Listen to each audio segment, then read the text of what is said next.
परंतु अगर आपकी बहन यहाँ सांस ले रही है, जीवित है, तो केवल इसलिए है कि इस देश के प्रधानमंत्री आदरणीय नरेंद्र भाई मोदी और देश के गृह मंत्री आदरणीय अमित भाई शाह क्यों ऑक्सीजन वही दे रहे हैं क्या? दोस्तों आश्चर्य मत होना, कल को अगर ये बोल देंगी कि मैं पैदा हुई हूँ तो उसमें योगदान प्रधानमंत्री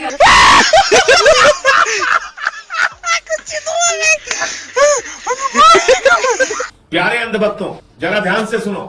50 दिन मांगे। दोस्तों उसने तो मात्र 50 दिन मांगा था, लेकिन आप लोगों ने उसको 12 साल दे दिया। गलती आप लोगों ने की। भाई एलपीजी नहीं मिल रही, इंडक्शन खरीद ले। इलेक्ट्रिसिटी नहीं आ रही, इन्वर्टर लगा ले। अच्छी ट्रीटमेंट नहीं मिल रही, प्राइवेट हॉस्पिटल चले जा। हवा भी तो साफ नहीं है। एयर प्योरीफायर लगवा ले। भाई साफ पानी नहीं है देश में। वाटर प्योरीफायर लगवा ले। जब सब हमें ही करना है तो हम टैक्स क्यों दे रहे हैं? लो सुना क्या, ये भी मेरी गलती है। नहीं भाई मेरी गलती है। नहीं मेरी गलती है, मेरी गलती है यार। नहीं भाई साहब मेरी गलती है। पब्लिक तो कह रही महंगाई बहुत हो गई है। किसने बोला महंगाई बहुत हो गई? गैस सिलेंडर 1000 के ऊपर हो गया। हम तो 5000 में भी सिलेंडर ले लेंगे।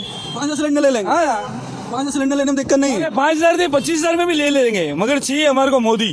जो लोग ये कहते थे कि 2000 में सिलेंडर ले लेंगे लेकिन वोट मोदी जी को देंगे, आज उनके पास अच्छा मौका है। जाओ ले लो 2000 में।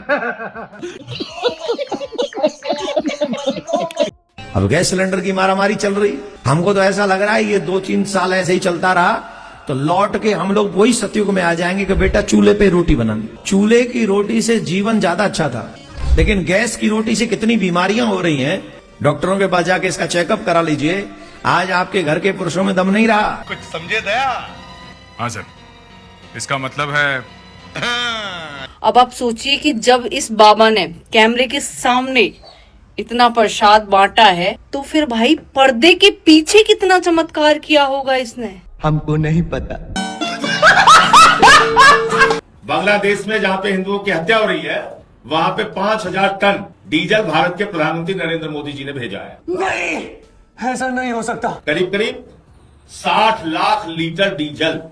और ये आपने चेलों से कहते हैं बांग्लादेशियों के खिलाफ नारा लगाते रहो, बेचारे लगाते रहते हैं दिन रात। माननीय नरेंद्र मोदी पापा।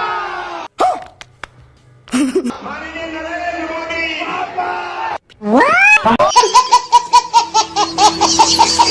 ये है हमारे अनपढ़ प्राइम मिनिस्टर। एवन की बात सुनिए। कैसी भी कुर्बानी का सामना करना पड़े, चाहे कैसी भी मुश्किलों का सामना करना पड़े, चाहे जान देना पड़े, देश के लिए जान हाजिर है, कोई भी कुर्बानी हाजिर है। और ये है हमारे पढ़े लिखे प्राइम मिनिस्टर। ज्यादा से ज्यादा ये मेरा क्या कर लेंगे भाई?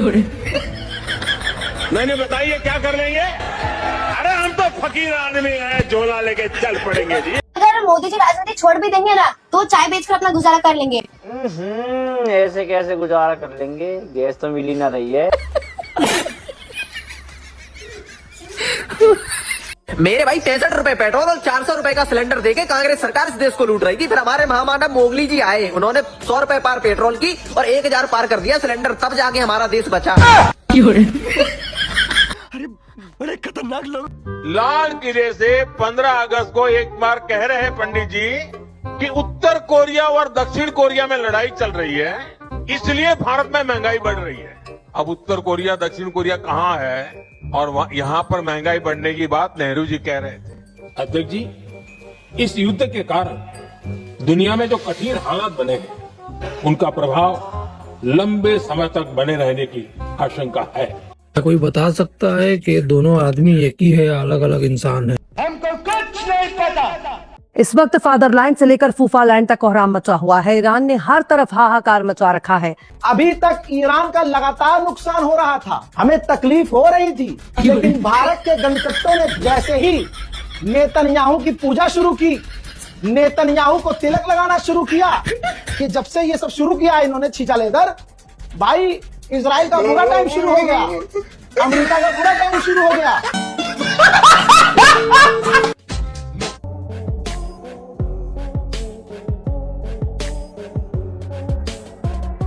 स्टेट ऑफ हार्मोन्स बंद हो गया है तो क्या हुआ? गैस सिलेंडर नहीं भर पा रहा है तो क्या हुआ? मेरे पास खुद का एलपीजी गैस प्लांट तो है ना।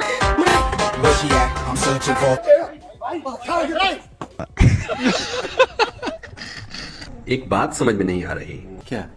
अमेरिका युद्ध लड़ रहा है और डॉलर मजबूत हो रहा है, हमारा कोई लेना देना नहीं, हमारा रुपया गिर रहा है, हमारा सोना भी लुढ़क रहा है। अभी बता है भाई, बिना बीवी वाले इंसान को कोई किराए पे मकान नहीं देता, तुमने तो देश दे दिया। ये कर्नाटक के हैं अनंत सिंह जी, यहाँ पर बड़ी खतरनाक काम हुआ। ये पेड़ और काट उठ के पूरा जंगले साफ कर दिए, स्मगलिंग खनन वनन करके इन पे भयंकर मुकदमा चालू हुआ।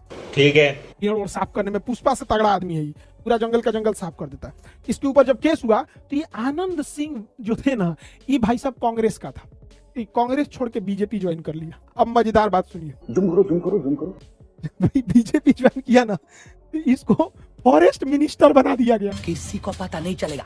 अरे ससुरा वो जंगल काट रहा था, उसको फॉरेस्ट मिनिस्टर बना दिया। हर खुद चिकन खाने वाले को बोलती है भाई साहब मेरी मुर्गी का जरा ध्यान रखना।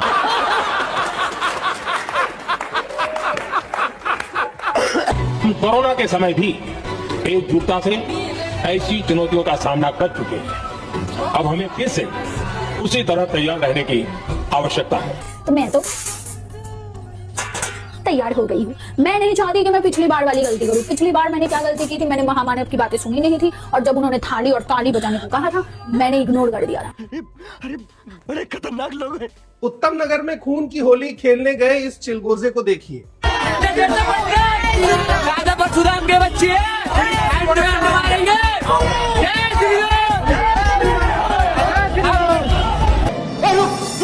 शुक्रिया अदा करिए दिल्ली पुलिस का, जो काम उसने किया। मैं अपने चैनल और अपने देखने वालों के तरफ से दिल्ली पुलिस का हाथ जोड़कर शुक्रिया अदा करता हूं कि उत्तम नगर जलने से बचा लिया आप लोगों ने। मैं कहता हूं सल्यूट है आपको। कहते हैं ये गद्दार है, ये गद्दार है, ये गद्दार है।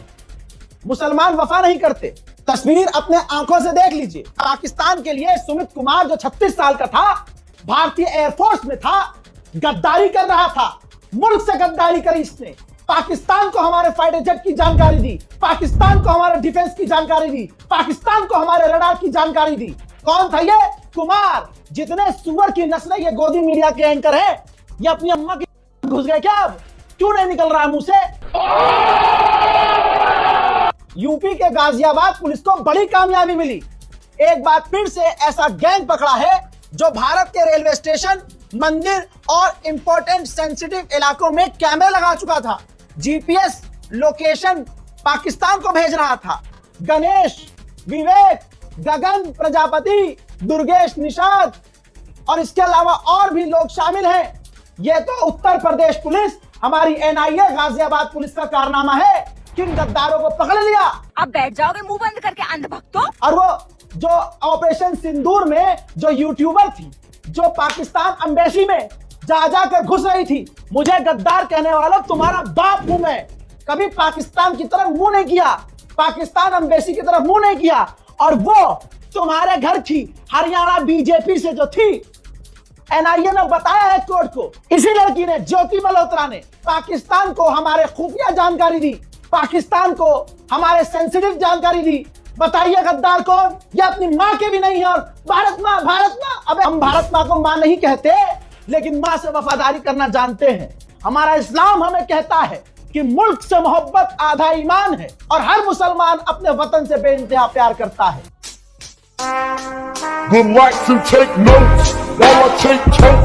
पहला क्या बोलता है इस सफेद खरगोश? ईरानियन स्कूल गर्ल्स, जो ईरान की स्कूल पे हमला हुआ है 5 साल 6 साल की छोड़ी, Iranian school girls are better death than in a burqa. मतलब मर जाना ही उनके लिए ठीक है बुर्का पहनने से अच्छा। ये भाई तुमको बुर्का से दिक्कत है तो चर्च की जो नन रहती हैं लोग, ये ड्रेस को क्या कहोगे? आप लोग के ड्रेस पे ये चोट्टा उंगली उठा रहा है।